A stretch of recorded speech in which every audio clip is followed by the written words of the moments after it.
Michael Harrison stood in the marble lobby of Harrison Technologies, his hands trembling slightly as he loosened his silk tie.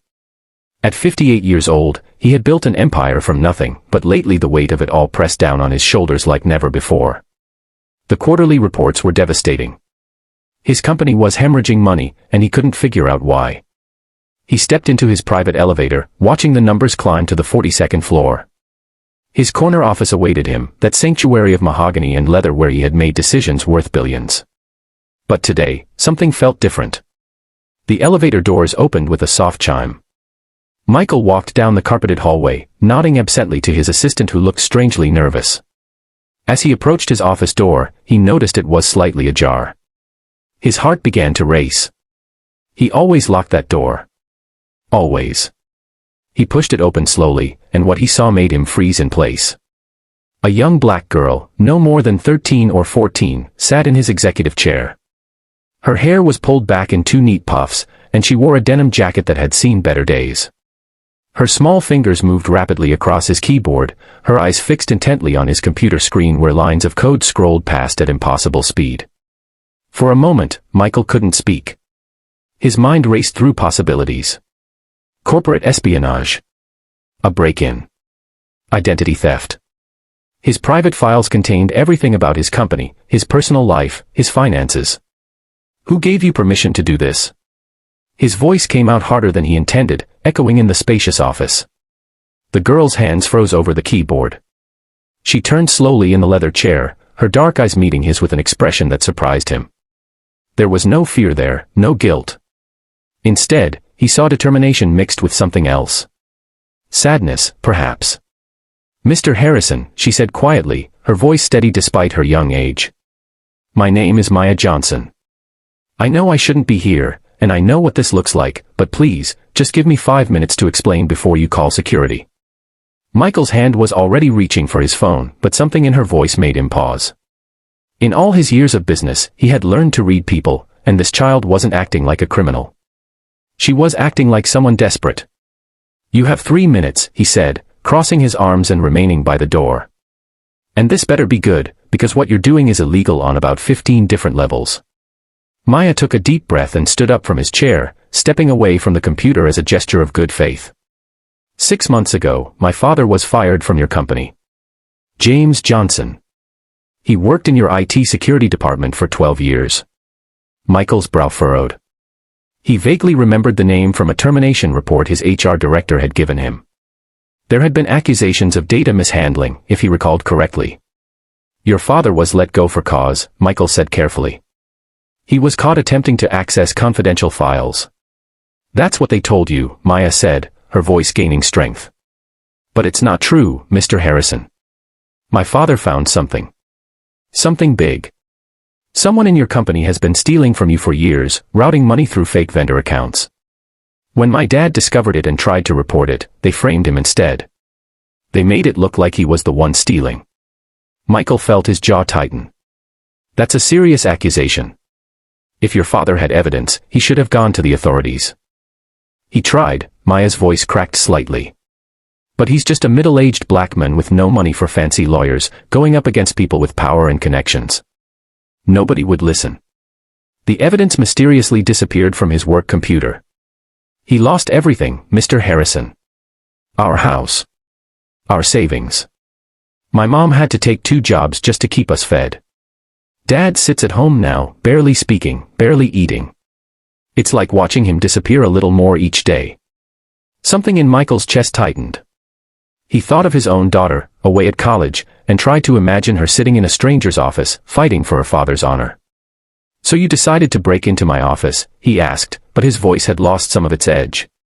I learned coding from my dad, Maya explained. He used to bring me to take your daughter to work days. I would sit in his office and he would teach me about security systems and programming. I got good at it, really good. I've been working on this for months, Mr. Harrison. Trying to find proof of what really happened. I couldn't get into the system remotely because they changed everything after they fired my dad. So I had to come here. Michael walked slowly to his desk, his mind racing. How did you even get past building security? I came in with the cleaning crew, Maya admitted. I've been hiding in the building since last night, waiting for everyone to leave. I knew you always come in early on Fridays, so I had a few hours to work. Michael sat down heavily in one of the chairs facing his desk. The absurdity of the situation was almost overwhelming. A teenage girl had bypassed millions of dollars worth of security to prove her father's innocence. "Show me," he said finally. "Show me what you found." Maya's eyes widened with hope. She quickly moved back to the computer, her fingers flying across the keyboard with practiced ease. "Here," she said, pulling up a series of spreadsheets and account records. "These vendor payments look legitimate at first glance. Office supplies, IT services, consulting fees. But look closer.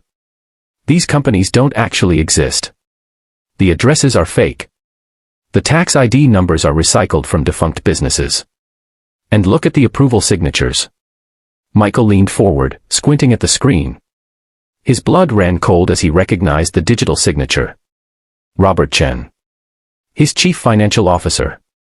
A man he had trusted for over a decade. "This can't be right," Michael whispered, but even as he said it, pieces began falling into place. Robert's new vacation home in the Hamptons. His son's sudden enrollment at an expensive private school in Switzerland. The quarterly reports that never quite added up. "There's more," Maya continued, her voice gentle now, as if she understood the blow this was to him. "My father discovered this pattern 2 years ago. He spent months documenting everything before he tried to report it. But Robert Chen got to him first. Look at this." She pulled up email logs that showed Robert systematically covering his tracks, including correspondence with the HR director about handling the James Johnson problem. Michael felt sick. He had signed off on that termination without a second thought, trusting his executives to handle personnel matters. How many other decisions had he delegated without proper oversight? "Mr. Harrison," Maya said softly, "my dad didn't do anything wrong. He was trying to save your company, and it cost him everything." Michael stood up slowly, his legs feeling unsteady. He walked to the window overlooking the city, watching the early morning sun paint the buildings in shades of gold and amber. He had built this empire believing in hard work, integrity, and fair dealing. But somewhere along the way, he had stopped paying attention to the people who worked for him. He had become distant, unreachable, surrounding himself with executives while the honest workers became invisible. He thought about James Johnson, a man who had given 12 years of loyal service, only to be destroyed for trying to do the right thing. He thought about this brave girl who had risked everything to clear her father's name. "Maya," he said, turning back to face her, "what you did was illegal and dangerous. You could have been hurt. You could have been arrested." "I know," she said, her voice small now. "But my dad was dying inside, and nobody else was going to help him. I had to try." Michael felt something break open inside his chest, a dam of emotion he had kept locked away for years. When had he become so hardened that a child had to risk everything just to reach him? "Your father," he said quietly, "is he at home now?" Maya nodded, confusion crossing her face. Michael picked up his phone and dialed his driver. "Bring the car around immediately. We're going to Brooklyn." He hung up and looked at Maya. "You're going to take me to meet your father. And then we're going to fix this." The drive to Brooklyn took 40 minutes in morning traffic. Maya sat silently in the back seat, occasionally glancing at Michael as if afraid he might change his mind. Michael spent the time on his phone, making calls to his personal attorney and his head of internal security, not Robert Chen's department. The Johnson family lived in a modest apartment building in a neighborhood that had seen better days. As they climbed the stairs to the 3rd floor, Michael could smell cooking from various apartments, hear the sounds of families starting their day. Maya knocked softly on apartment 3C. The door opened to reveal a woman in her early 50s, wearing scrubs, clearly about to leave for work. Her eyes widened when she saw her daughter with a white man in an expensive suit. "Maya. What's going on? Where have you been? I've been calling you since last night." "Mom, this is Michael Harrison," Maya said quickly. "From Dad's old company.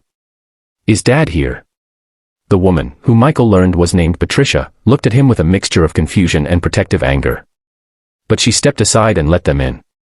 The apartment was small but immaculate, filled with family photos and the warm smell of breakfast. At the kitchen table sat a man who looked like he carried the weight of the world on his shoulders. James Johnson was younger than Michael had expected, maybe 50, but his eyes looked ancient with grief. When James looked up and saw Michael Harrison standing in his kitchen, the color drained from his face.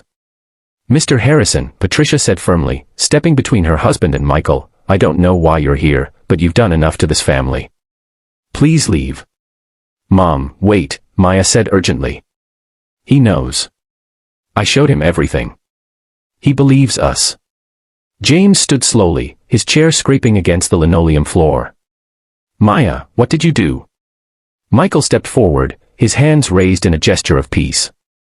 "Mr. Johnson, your daughter broke into my office last night.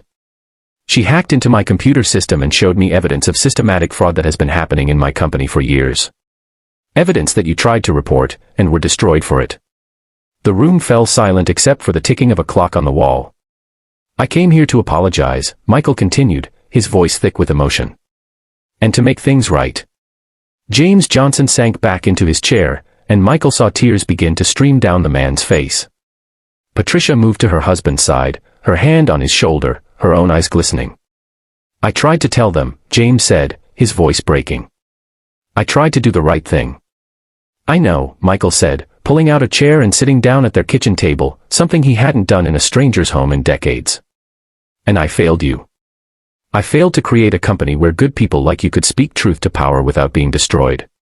That's on me." Over the next hour, they talked. James walked Michael through everything he had discovered, the months of careful documentation, the terror when he realized Robert Chen had discovered his investigation. Maya sat close to her father, holding his hand, while Patricia made coffee that grew cold as they spoke. Michael learned that James had tried to reach him directly but had been blocked by layers of executive assistants and protocols. He learned about the Johnson family's struggle over the past 6 months, the medical bills they couldn't pay, the college fund they had to drain, the shame James carried thinking his career was over. Finally, Michael stood up. "Here's what's going to happen. James, you're reinstated effective immediately, with back pay and a promotion to Director of Security Integrity, a new position reporting directly to me. Patricia, your family's medical bills will be covered. Maya, you're clearly gifted, and when you're old enough, there's a scholarship waiting for you at any university you choose." James stared at him in disbelief. "I don't understand." "Your daughter risked everything to save your honor," Michael said simply. "That kind of love, that kind of courage, it reminded me what really matters. You too raised an extraordinary young woman. The least I can do is give you back what was stolen from you." Patricia wiped her eyes. "What about Robert Chen?" Michael's expression hardened. "Leave that to me. By the end of today, he'll be in custody. And we'll make sure everyone knows that James Johnson was the hero who tried to stop him." As Michael prepared to leave, Maya walked him to the door. "Mr. Harrison," she said quietly, "thank you for listening. Most people wouldn't have." Michael knelt down to her level, something his knees protested but his heart insisted upon. "Maya, you taught me something important today. I built a company, but I forgot to build connections with the people who make it run. You reminded me that behind every employee ID number is a family, a life, a story that matters. I won't forget that again." He stood up and shook her hand formally. "You're going to do amazing things in this world, young lady. Just try to stay on the legal side of the computer screen from now on." Maya smiled, really smiled, for the first time since he'd met her. "I'll try, sir." The story broke 3 days later. Robert Chen was arrested for embezzlement and fraud. The news coverage focused not just on the crime but on the young girl who had risked everything to clear her father's name and the billionaire who had listened. Michael personally handled the press conference, standing beside James Johnson as he publicly apologized for the company's failure and announced sweeping changes